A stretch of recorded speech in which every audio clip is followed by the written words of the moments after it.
that he had put her head on a shelf and screamed at it for an hour, threw darts at it, and ultimately smashed her face in. He also cut her tongue out and her larynx and put them in a garbage disposal. Tell me in a sentence who you are. I'm nobody. I'm a bum. I'm a boxcar and a jug of wine and a straight razor if you get too close to me. Do you ever feel violent? Yes, I do. What do you feel like doing? Killing people. You still feel like killing people? Yes. Describe the feeling that you get when you feel like killing people. Well, last March 11th, I was hallucinating, and I took a razor blade and I cut a man's throat. Here in the hospital? Here in the hospital. Do you think it would have made you? Yes. That's gruesome, Joe. That's horrible. Yes, it is. And you don't blame me if I say I hope you never get out of this place. I hope I never do either.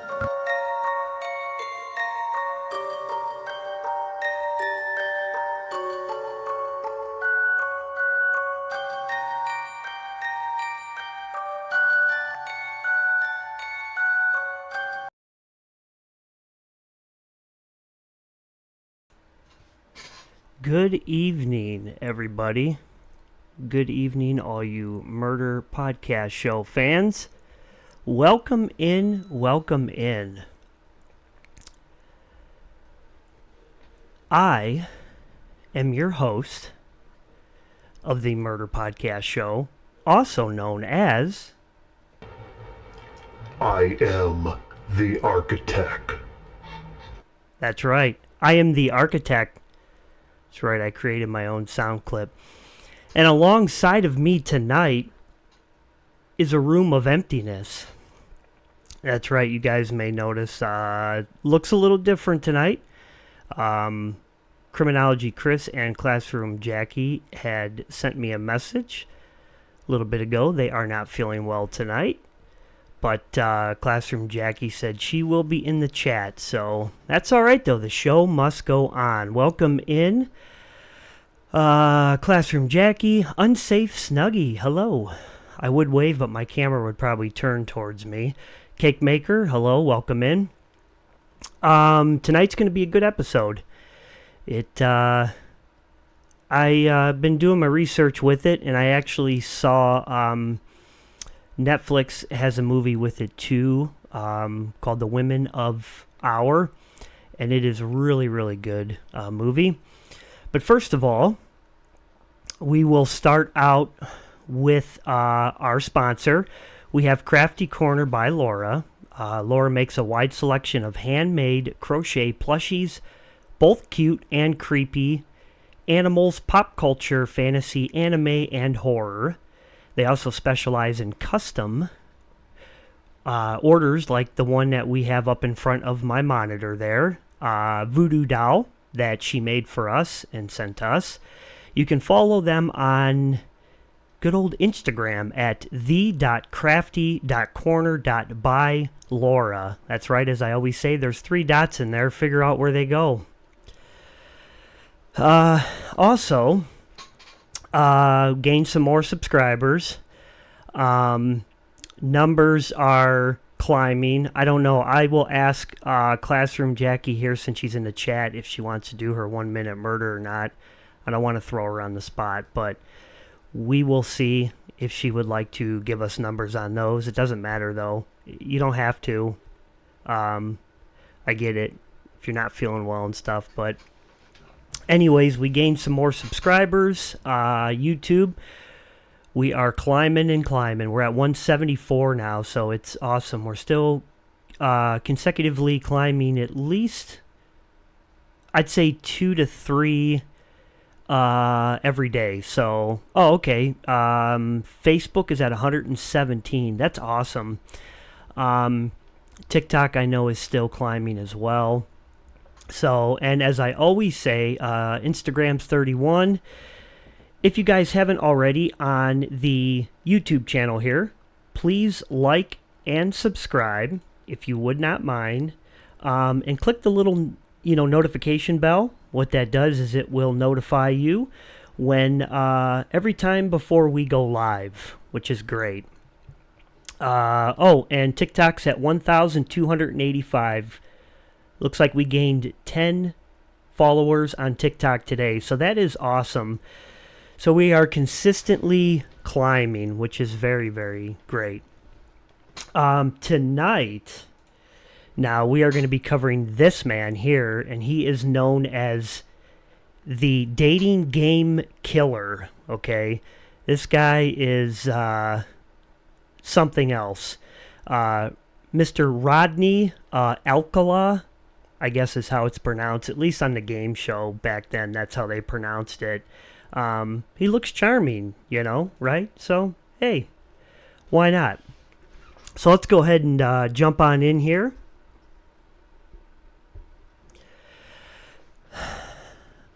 Oh, our Idaho 4 trailers hit 14,000 views. That's awesome. That was a huge one. Streaming numbers, we hit a lot with that. We are almost now, since the show has started about 6 months ago, we are almost at a total of 2,000 streams on the platforms. That does not include YouTube here. That's just on Spotify, Apple Podcasts. Apple Podcasts seems to be our highest streaming platform right now at the moment. So that is great. Anyways, jumping in here. So the lights are bright. Audience is laughing. The music's upbeat. That unmistakable 1970s game show jingle. And then he walks out. Bachelor number 1. A photographer, a charmer, a man with a smile that seems just a little too confident. And Rodney Alcala is his name. What no one knew, not the producers, not the contestants, not the millions watching at home, was that this man was already a serial predator. He was already a killer, and he was already leaving behind a trail of victims stressing? Wow. Hey, there's no horn tonight. Yes. No horn. So I can mess up as much as I want. Victims stretching across the country. Tonight we're going to peel back the layers of one of the most disturbing double lives in American criminal history. A man who hid behind charm and a camera lens. A man who stepped into the spotlight while carrying the darkest of secrets. So this is the dating game killer. Alright, so this guy was a photographer. A lot of times he went out at night. He was always taking pictures. Might help if I silence my phone. Anyways, he was always taking pictures, and he was always leering in, women to take pictures with them. And he would tell them things like, oh, you kind of have a look like so-and-so, like this, actress and stuff, to kind of gain their confidence. And then he would take them off and he would take pictures. Sometimes he'd go back to his place, or he'd take them to by the beach or something, and he would take pictures and then work his way up from there. So Rodrigo Alcala was born in San Antonio, Texas in 1943. His family was a Mexican-American Catholic, a household built on structure. But when Rodney was 8, his father uprooted the family and they moved to Mexico. 3 years later, the same father walked out, abandoning the whole entire family. Psychologists often point to the childhood abandonment as a formative trauma, especially in children predisposed to, anti-social traits. For Rodney, it became the first fracture in a personality that would later splinter into something far more dangerous. His mother moved the children to LA, hoping for stability. But out there in the 1950s was a place for reinvention, and Rodney learned how to become whoever he needed to be. Teachers described him as bright, gifted, artistic. He blended in easily, but classmates later recalled something else, a sense that he was off, a little too intense. He was always trying to, impress, and he was a little too good at pretending.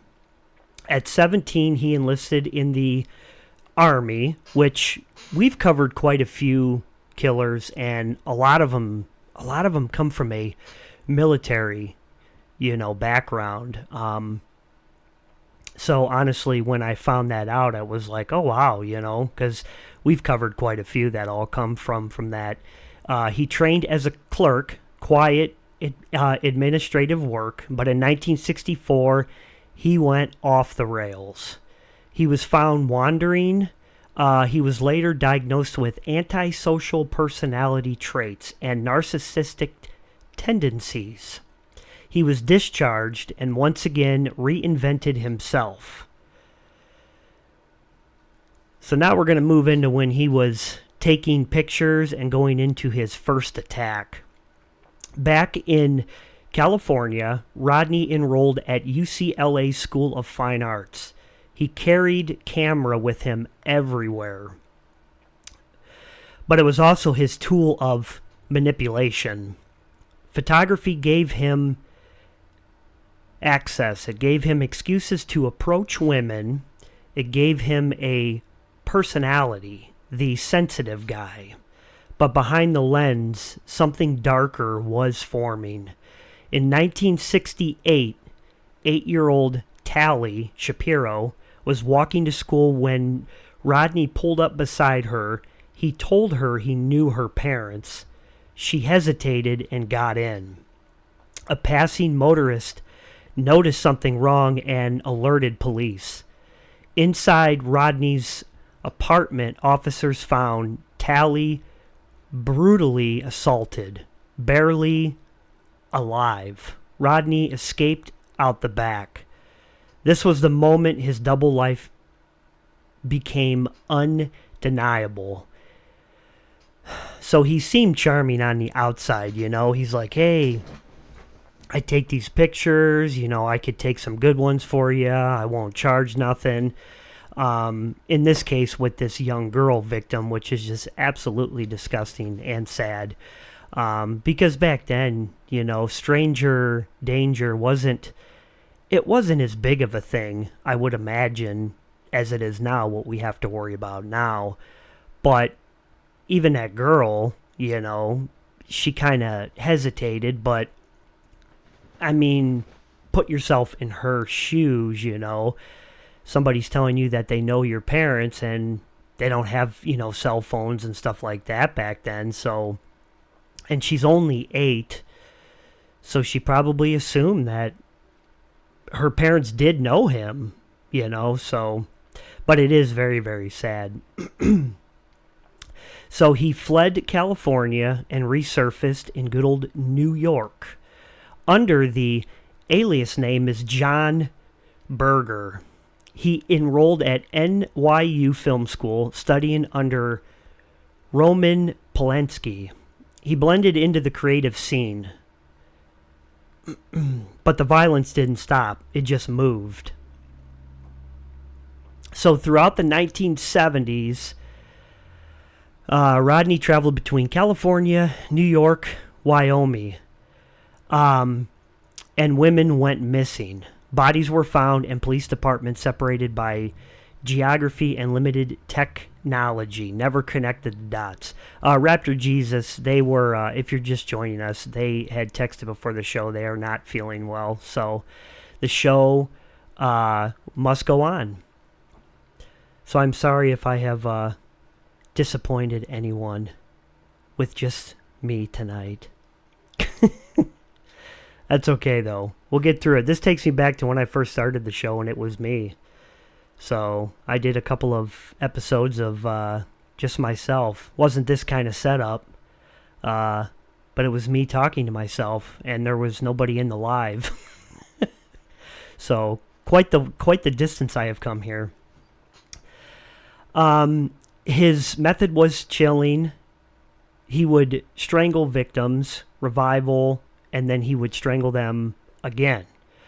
Prosecutors later said that he toyed with his victims.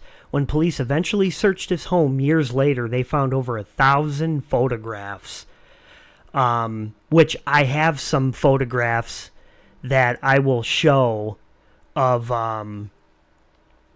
that, FBI found, and there's hundreds of pictures of these women. I mean, hundreds of them. You can tell a lot of them are at his apartment. Some of them are out in the streets because he would go out at night a lot of the times. So, yeah, his pictures, women, teenage girls, boys, some were smiling, some were actually terrified. So I was looking at a lot of them before the show tonight. And you can tell the ones that are, smiling, and they seem happy. And you can also see the ones where you can see the fear in their face, that they know something's going on. So now, this is where everybody pretty much knows Rodney from, okay? There was a dating game show back in the 60s. And I'll play a little clip of it, and you'll get to see Rodney. He's actually going to be contestant number 1. Or I should say Bachelor 1, I think is what they call it. And it was a dating game. They'd pick a random woman, and they'd bring her on. They'd have three guys, bachelors, and she would go through and ask them a series of questions. And like I said, he was Bachelor 1, and he knew how to sweet talk and get his way to where she would choose him. So in 1978, in the middle of his killing spree, Rodney auditioned for the dating game. Producers saw a handsome, charismatic bachelor. So as you saw in the picture, he carried himself well. He had the long black hair, and that was kind of a big thing back then, He was a little quirky, but he was perfect for the show. One staff member later recalled feeling uneasy around him. Another thought he was ideal for the show. So, the charisma, whatever, it won, He seemed like he could charm, people. So, Bachelor number 1 walked onto the stage. Audience cheered, and the host introduced him as a successful photographer who enjoys skydiving and motorcycling. Behind the partition sat was Cheryl Bradshaw. She was the Bachelorette. So I will play, if you give me a second here, I will bring up a short clip that I do have here. Give me 1 minute. Because I am doing this by myself. So it's not like I can say, hey, somebody kill time. So in this clip, you will see him, they'll call him out here. So I will go ahead and play this for you right now. Here we go. Good luck, gentlemen. Well, let's see. Bachelor number 1 is a successful photographer who got his start when his father found him in the dark room at the age of 13, fully developed. Between takes, he might find him skydiving or motorcycling. Please welcome Rodney Alcala. Rod, welcome. Next, we welcome to this very stage a confirmed bachelor who believes in life, liberty, and the happiness of pursuit. He is an actor, a snorkel buff, and he's from New York, New York. Jed Mills. Jed, good luck to you. And bachelor number 3 first became interested in acting when at 7 he played... So you can see there he was Bachelor number 1, and, camera panned on him, and you could tell he was a decent-looking guy. Like I said, he had that long black hair, and he was what a lot of women back then really wanted. But it's his responses that he knew how to word his response to her questions that really got her to choose him. So she asked him playful questions. He answered with confidence, and the crowd loved him, and Cheryl chose him. But what happened next is one of the most chilling parts of his story, okay? So, on stage, he was charming, funny. Audience loved him, but backstage, something changed. He was cold, and he was off. I remember telling the producers, I can't go out with this guy, something's wrong. Cheryl refused the date, a decision that may have saved her life. Bachelor number 2, he was quiet backstage, intense, not shy, just wrong. When I found out who he was, it all made sense. So these are what the Bachelors were saying about Rodney behind stage. Prosecutors later said his appearance on the show was pure narcissism. He believed he was untouchable, invisible, smarter than everyone else. And for a while, he was. So, in June of 1979, 12-year-old Robin Samso disappeared on her way to ballet class.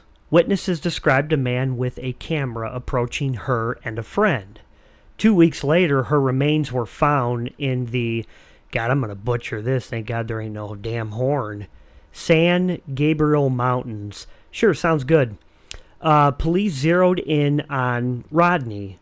During the search of his home, detectives found the photo collection, hundreds of unidentified women and children.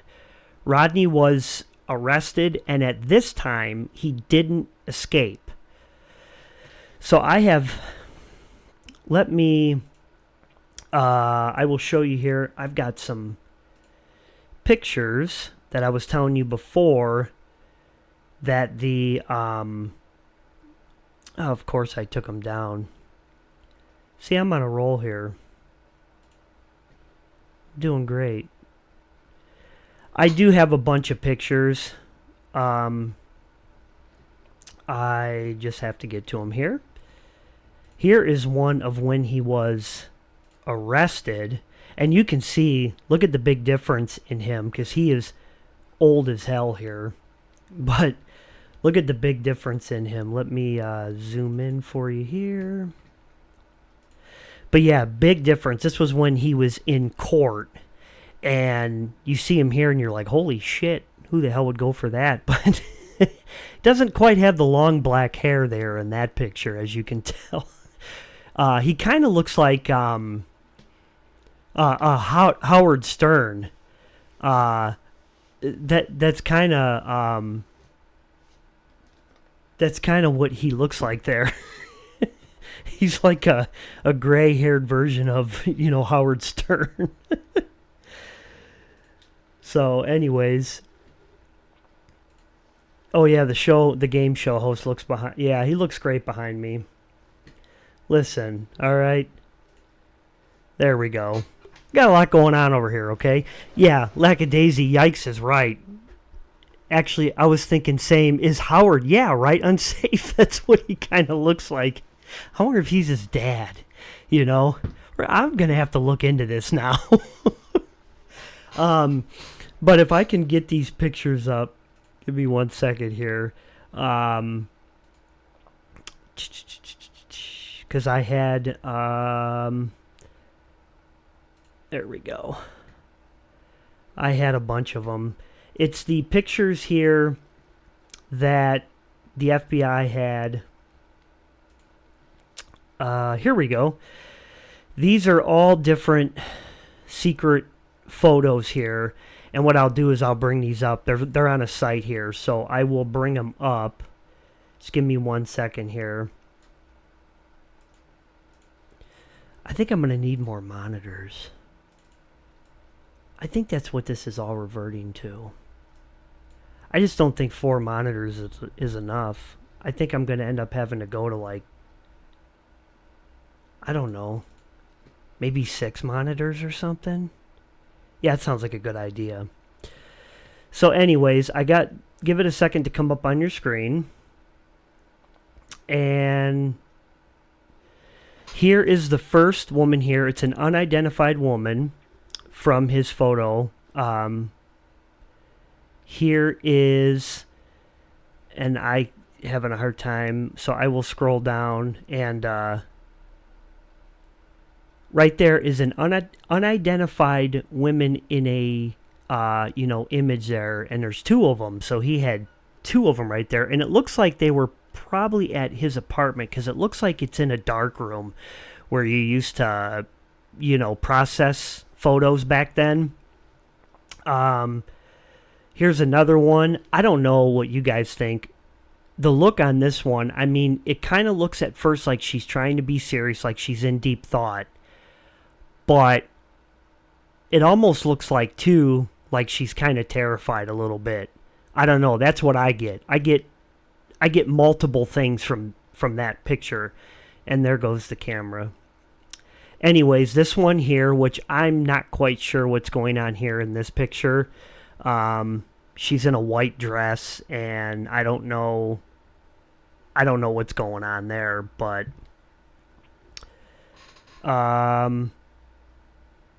yes, the body language in that last one.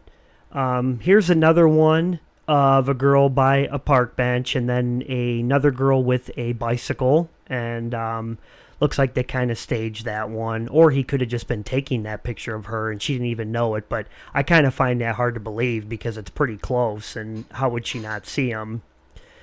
And this looks like it may be the same two girls. Now they're sitting on the bench, and the bikes are kind of leaning up against the bench there. The two together look scared, and the white dress looks like she's posing. Yeah, those two are kind of like, what's going on here with this guy? And then there's this one. Trying to see if there's a pattern here. This one looks kind of normal, kind of happy, kind of maybe not sure what's going on.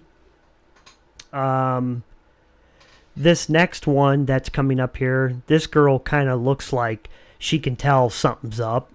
And it looks like it's out by like a lake or something. These are unidentified here, these first several. Some of them they said they actually knew who the person was.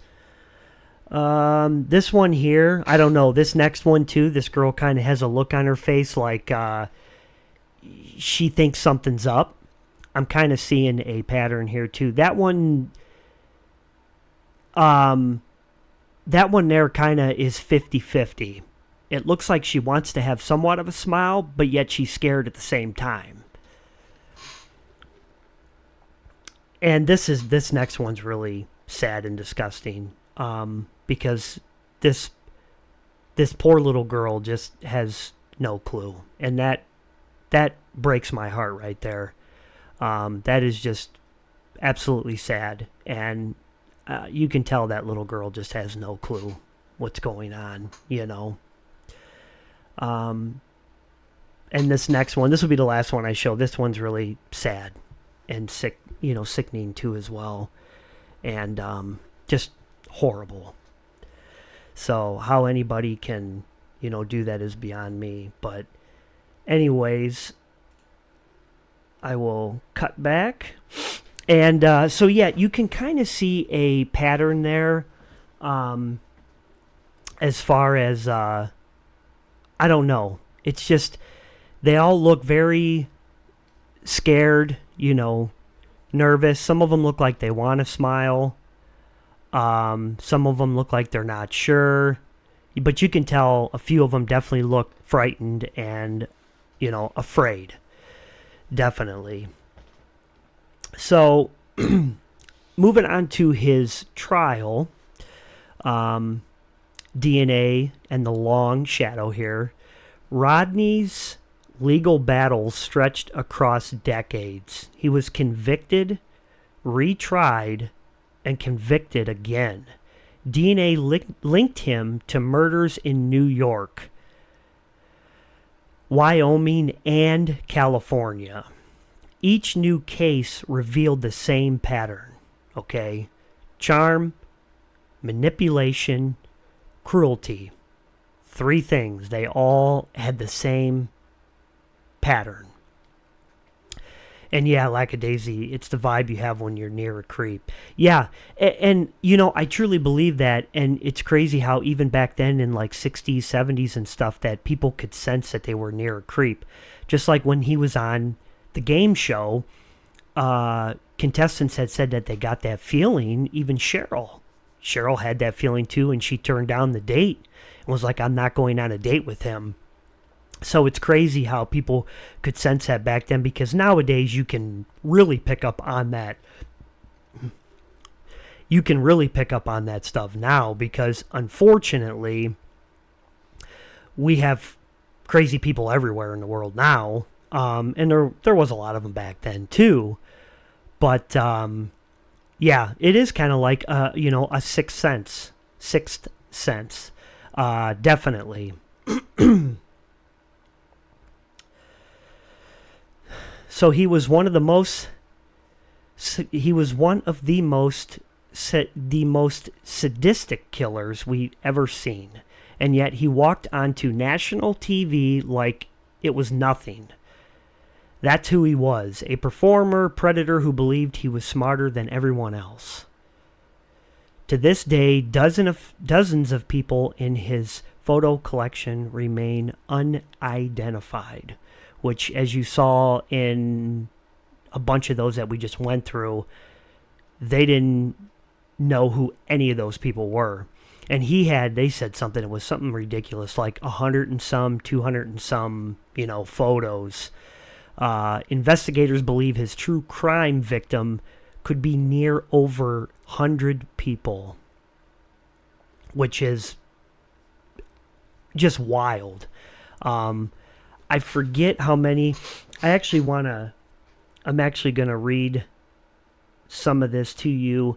So I got one of these. Every once in a while I can find on a good crime database that I use.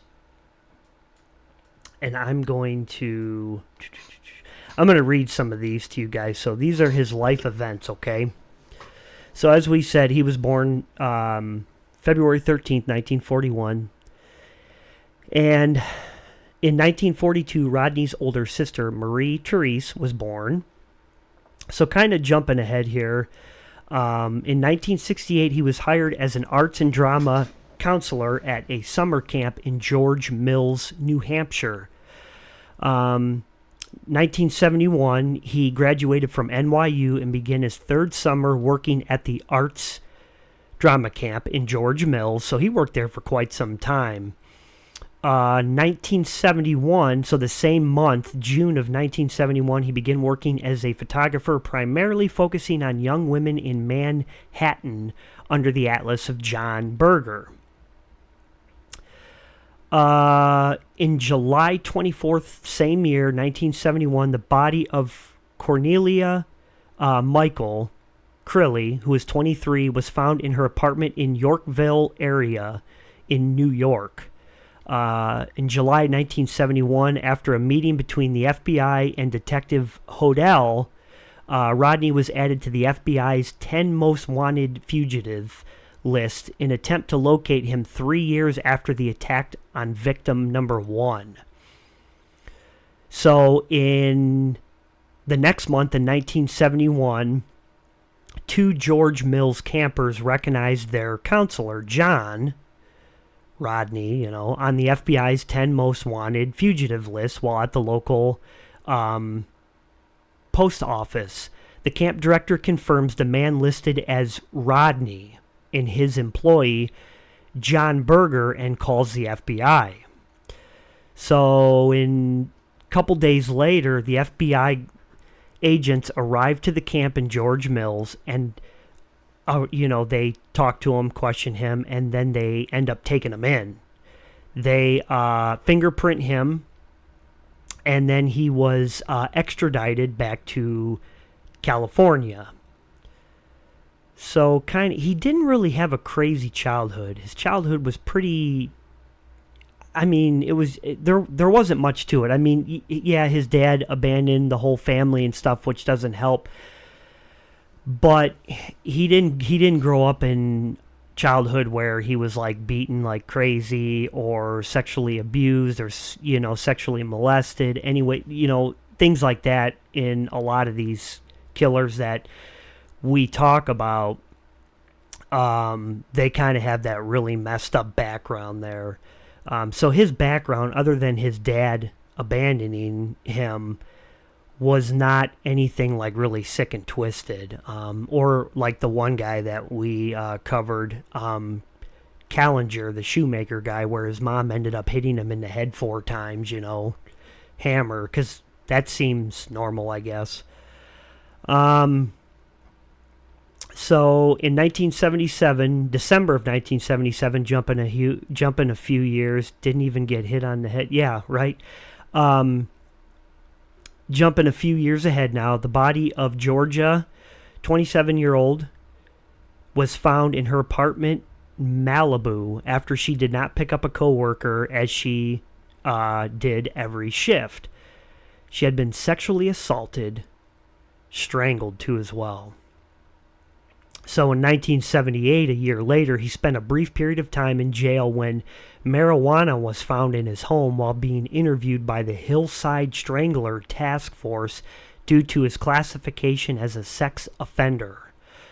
The Hillside Strangler, we covered him too as well. So that's pretty crazy there that that task force that worked on that case was talking with him too. In June of 1978, the body of an unidentified white woman, Jane Doe, was found in the laundry room in good old Chicago, Illinois. That's right, Chicago. Jumping ahead, there's another body in September 1978, Jane Doe, found in California, was identified as the missing woman, Charlotte Lamb. It's a different last name. So then we have September, the same month, 1978, was when he appeared on the dating game show. And in 1979, after spending the night together, Rodney drove victim 3 to a secluded area, took naked photos of her, then raped her. Victim 3 gained trust from Rodney by being as friendly as possible and then escaped when he went into a gas station bathroom. Yes, that was in the movie and it was crazy. He took her to this secluded spot, kind of like by the water and stuff, and overnight, and took these naked photos of her and raped her. And then the next day, she played it off to gain his trust, like, hey, I'm not going to tell anybody about this. Let's keep this between us. Do you want to go get something to eat? I love you and care about you and this and that. Gained his trust. And then they got in the car and he apologized and was like, I'm so sorry about all that last night, blah, blah, blah. Drove to this gas station. And then when he went in there, he went to go to the bathroom and she got her way out. Took off, ran down the street to a diner, and then ended up calling the police. So she got very, very lucky there too, along with Cheryl that was on the game by not going on the date with him. She got lucky too as well. And then in 1979, he gave his 2-week notice to the LA Times. So he worked for them for a little while. In June of 1979, a lot of this takes place when he was 36 years old. Photographed 17-year-old Monterey Park neighbor Linda, whose pictures are in his 2010 photo release and shows her pictures of naked women and children, claims to be a member of Mensa. Same month, same year, the body of Jill, who is 21-year-old, was found in her apartment in California. And same month, just a couple days later, 12-year-old Robin, white female, and her friend were approached by a curly-haired man asking to take their photographs. And then the same day, Dana, who was a 20-year-old firefighter, saw a strange dark-haired man dragging a young blonde female into the woods while she was driving to work, yet decided to keep her observation to herself. Now, how in the hell do you do that? I'm sorry, I don't care if it's the 60s, 70s, 80s, or now. You see this dark, strange-haired man dragging a young blonde female into the woods, and you just decide to keep the observation to yourself. I'm sorry, but I don't care who the hell you are. I'm calling and getting help. I just don't get who does that. Like, oh wow, look, that dark-haired man right there's... Clearly I can tell he's dragging a young blonde into the woods. Ah, that's normal. That's supposed to be happening. It's all good. I gotta get to work. Gotta fight them fires. That to me is just fucked up. Yeah, nothing to see here.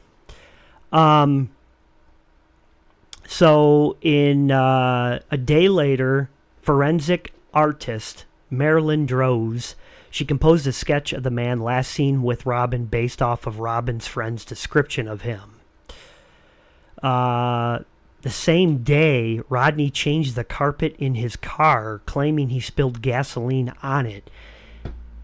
Where the hell do you come up with to change the carpet in your car? That's got to be a friggin' task, all right?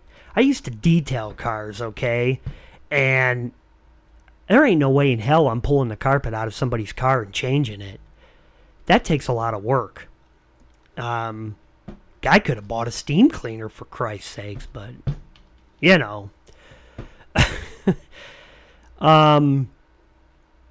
So a couple days later, he chemically straightened his naturally curly hair. Now explain that to me. How do you chemically straighten your naturally curly hair? What kind of chemicals are you using for that? That is weird. I guess they didn't have straighteners back then, is what I'm assuming, in 1979. So you had to use some sort of chemical? I don't know. What do you do? Pour gasoline on it? What's detailing? Yeah, what's detailing? Exactly. Inside joke. But how do you chemically straighten your hair? Do you pour gas on it and light it on fire because the heat straightens it? Like, what do you do here? Please, somebody explain this to me. How the fuck do you chemically straighten your hair? Shit. I'm going to have to chemically straighten my beard. Unsafe, what do you think? You relax it, it's opposite of perm. So a perm straightens the hair, correct? If I know this correctly. So you're relaxing it, it's the opposite of a perm.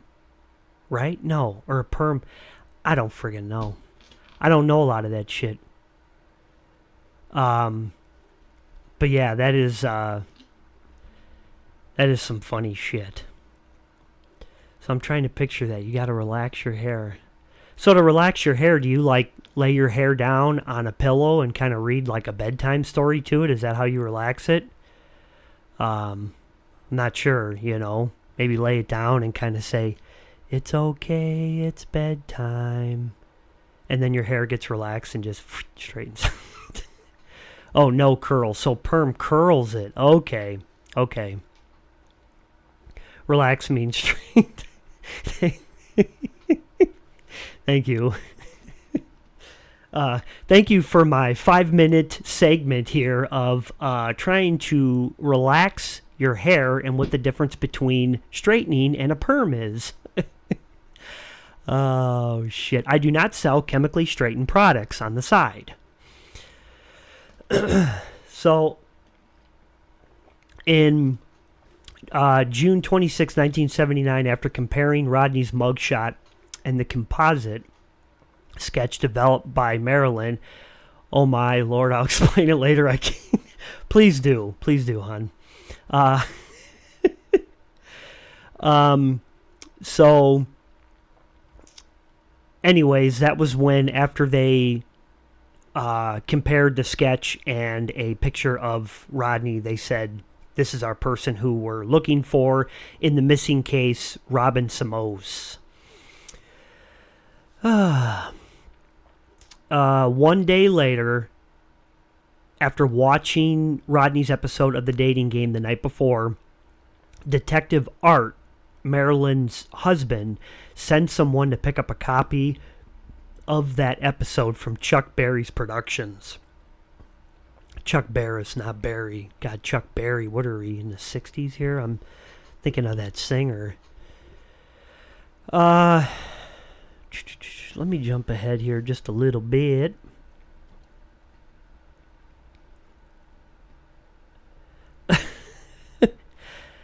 Oh, shit.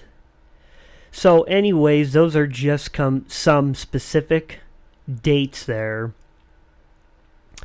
So on July 24th, 2021, Rodney died of natural causes in California prison. He left behind unanswered questions, unidentified victims, and a legacy of horror. But he also left behind survivors, people who rebuilt their lives despite him.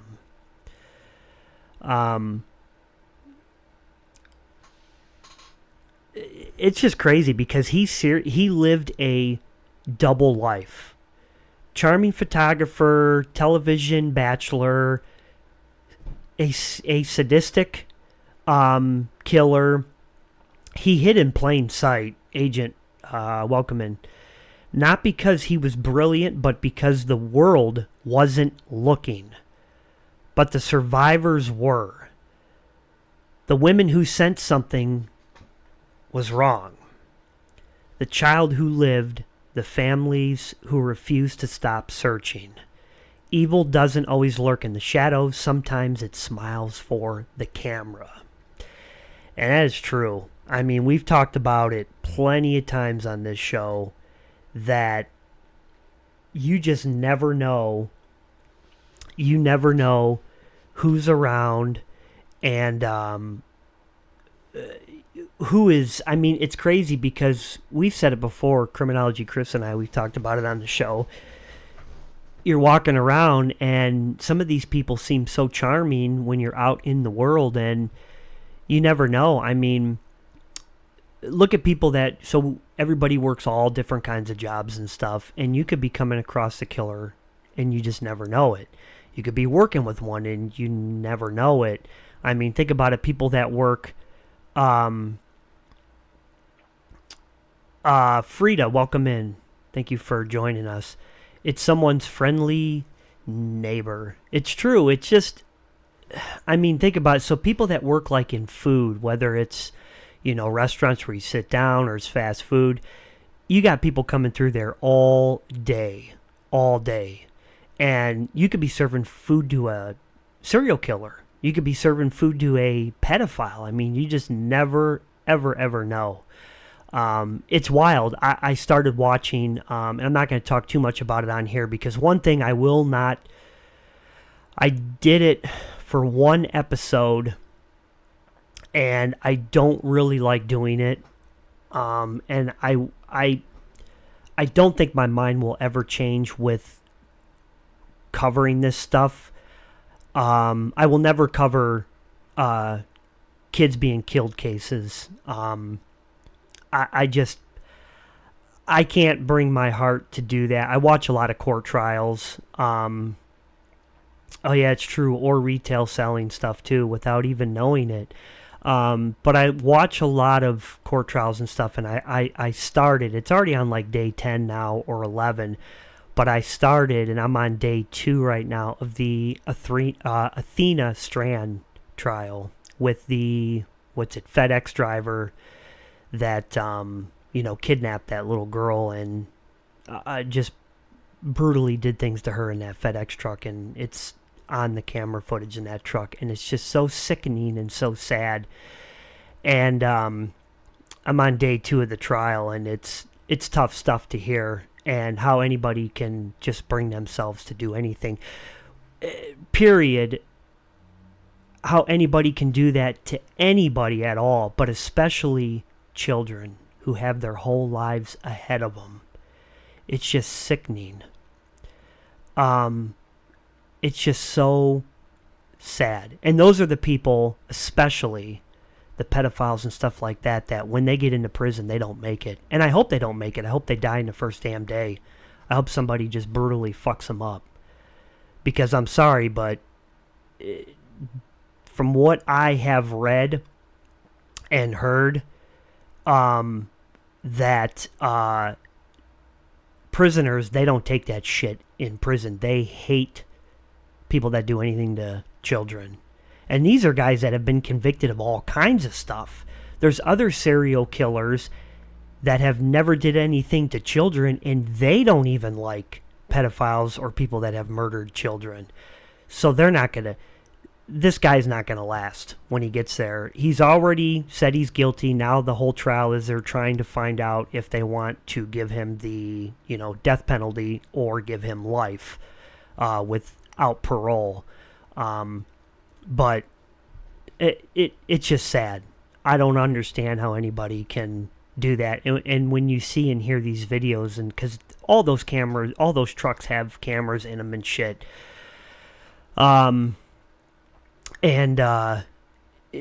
you can just see and hear things, and just, I will leave it at that. But anyways, I will never cover children cases on this show, because I just can't.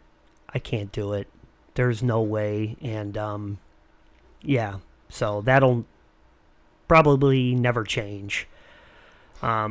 Anyways, though, I do appreciate you guys tuning in with the last minute change here for tonight. I do appreciate you guys tuning in and listening to me. Like I said, this takes me back to the first 2 episodes that I did on this show when I first started it. Because some people, you probably realize it. Yes, I am the host, but I am the creator of this show. This was my idea. And I started it on my own. And it's not so much when you just talk to the television screen. It's different. But it is nice now to have a lot of people in the chat. Because back then, when I went live in my very first one, I either had one person in there or I had no one at all. And it was literally like talking to my computer screen.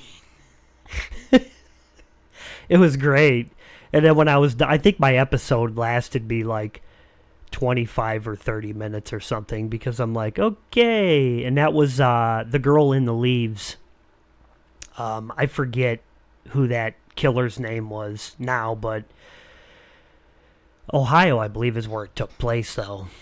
But anyways, if you guys haven't yet, please follow us on social media platforms. We're getting a link tree put together. Our Discord will be on there. Join our Discord. We've had it set up for a little bit now, and we'd like to get a lot more people. So we will, when we can get the link tree up, we will post the Discord in there. Facebook, TikTok, YouTube. We're on all those, Murder Show 66, and of course all the streaming platforms too as well. Let's see, Apple Podcasts, Spotify, iHeart, and Deezer. I just uploaded us on there. Deezer is Deezer or SER, something like that, but it's another streaming one. And I just recently saw today, and I think Classroom Jackie mentioned it in the beginning, under a Google search, that some of the top most popular true crime podcasts that cover murder, and I was not expecting this. We were on that list in the Google when you search it, and we were number 6. So I'm totally shocked by that at all. I never expected it to get where it's at today. So we can't thank you guys enough for everything that you do. Keep sharing it. Keep liking it. Subscribe. Click the notification bell, and we do appreciate it. Chris and Jackie will be back next week, and we will be covering the Gabby Petito case. So that will be a interesting case, definitely. Other than that, though, we'll see you guys back here next week. Yes, The praying hands. Throw them up. Or the whatever. I always think it's praying hands and I don't know why. I don't know. But I got to get out of here. Unsafe's got to explain to me the difference between a perm and straightening chemically. So that's going to be quite the conversation. Other than all that, you guys have a rest of a good weekend. And we will see you back here. Same crime time, same crime place. Good night, everyone.